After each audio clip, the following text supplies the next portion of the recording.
कुछ लोग कहते हैं कि मुझे केसरिया रंग पसंद है, कुछ कहते हैं हरा, कुछ कहते हैं नीला, कुछ कहते हैं सफेद। लेकिन प्यार, आजादी, एकता का रंग तिरंगा है। ईश्वर ने कहा, एक दूसरे से वैसे ही प्यार करो जैसे मैंने तुमसे किया। मुझे भारत से प्यार है, मुझे तिरंगे से प्यार है। आपका क्या? कमेंट में लिखें। यीशु ने अपने चेलों को आज्ञा दी, पूरी दुनिया में जाओ और हर प्राणी को खुशखबरी वाला सुसमाचार सुनाओ। भारत, तुम्हारी आजादी पर हमला हो रहा है। लेकिन ईश्वर कहते हैं, अगर मेरे लोग खुद को विनम्र करें और प्रार्थना करें तो मैं तुम्हारी जमीन को ठीक कर दूंगा। नेताओं के बदलाव और पूरे देश की मुक्ति के लिए मेरे साथ प्रार्थना करें। हमारे प्यारे देश भारत के लिए रोज प्रार्थना करें। सर्वशक्तिमान ईश्वर, हम प्रार्थना करते हैं कि आप हमारी जमीन को ठीक करें जैसा आपने वादा किया था। आपने कहा था, अगर मेरे लोग जो मेरे नाम से जाने जाते हैं खुद को विनम्र करें, प्रार्थना करें, मेरा चेहरा ढूंढें और बुरे रास्तों से मुड़ें, तो मैं स्वर्ग से सुनूंगा, उनके पापों को माफ करूंगा और उनकी जमीन को ठीक करूंगा। सभी देशों के संप्रभु, हम भारत की आजादी के लिए आपकी प्रशंसा करते हैं। पहाड़ों, नदियों और अरबों लोगों की इस विविध भूमि के लिए धन्यवाद, जो एक गणतंत्र के रूप में एकजुट हैं। धन्य है वह राष्ट्र जिसका ईश्वर प्रभु है। आपने हमें स्वतंत्रता, न्याय और लोकतंत्र दिया है।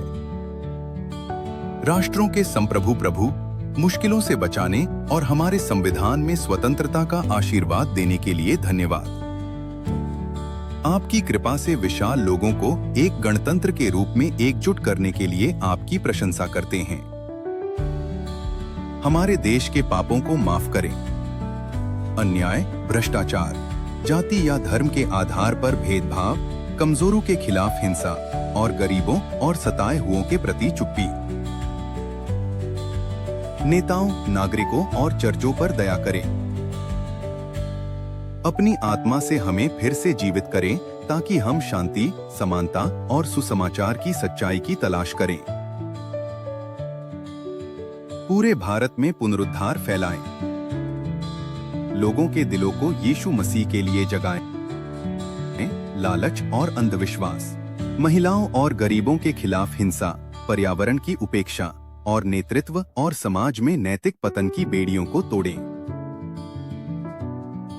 हम लालच, भौतिकवाद के जरिए मूर्ति पूजा और सताए हुए लोगों के प्रति उदासीनता को स्वीकार करते हैं। जैसा आपने नीनवे पर किया था, वैसे ही हम पर दया करें। हमारे दिलों को पुरानी आदतों से हटाकर अपनी जीवित सच्चाई की ओर मोड़ें। यीशु के लहू से हमारी भूमि को शुद्ध करें। अपने चर्च को आजादी का साहसपूर्वक ऐलान करने के लिए शक्ति दें और न्याय के हमारे वादे को पूरा करें ताकि न्याय के दिन कोई नष्ट न हो। इस देश को सद्भाव, समृद्धि और सच्ची आजादी का आशीर्वाद दें जहां सुसमाचार फले फूले। यीशु के नाम में आमीन। सरकार, न्यायपालिका और मीडिया में धर्मी नेताओं को खड़ा करें। बुद्धिमान, विनम्र सेवक जो आपसे डरते हैं। बढ़ती चुनौतियों के बीच हमारे विश्वास, भाषण और पूजा की आजादी की रक्षा करें। हमारे विविध लोगों को भाईचारे में एकजुट करें। सांप्रदायिक संघर्ष और गरीबी को खत्म करें। बच्चों को सशक्त करें ताकि वे गांवों और शहरों में आपके सुसमाचार की रोशनी फैला सकें। पवित्र आत्मा, पूरे देश में पुनरुत्थान लाओ। डर, लत और झूठे धर्मों की आध्यात्मिक बेड़ियों को तोड़ो।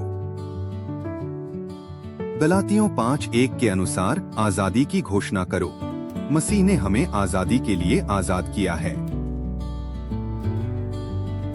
भारत को उत्पीड़न, आर्थिक गुलामी और बाहरी खतरों से बचाओ। यीशु के नाम पर हम घोषणा करते हैं, भारत आजादी में चलता है। कोई भी हथियार सफल नहीं होगा। पुनरुत्थान हमारी सड़कों पर बाढ़ की तरह आता है, न्याय पानी की तरह बहता है। युवा पवित्रता में उठते हैं, परिवार ठीक होते हैं, अर्थव्यवस्था नैतिक रूप से फलती फूलती है। आपका राज्य यहाँ आगे बढ़ता है। कश्मीर से कन्याकुमारी तक शांति का राज है। धन्यवाद पिता सुनने के लिए, क्योंकि भारत राष्ट्रों के बीच प्रशंसा का पात्र होगा। यिर्मयाह 33:9। हम आजादी के उपहार के लिए दृढ़ और सतर्क रहते हैं। आपको हमेशा महिमा। आमीन। हमारे नेताओं, राष्ट्रपति, प्रधानमंत्री, राज्यपालों, न्यायाधीशों को सुलेमान जैसी बुद्धि, दानियल जैसी ईमानदारी और सबसे बढ़कर आपका भय प्रदान करें। बंजर जमीनों, बर्बाद जंगलों को फिर से हरा भरा करें। लालच से होने वाली आपदाओं को खत्म करें। अर्थव्यवस्था, खेती, स्वास्थ्य को फिर से जिंदा करें। आपके स्पर्श से भारत ईडन की तरह फले फूले। यशायाह 58:12।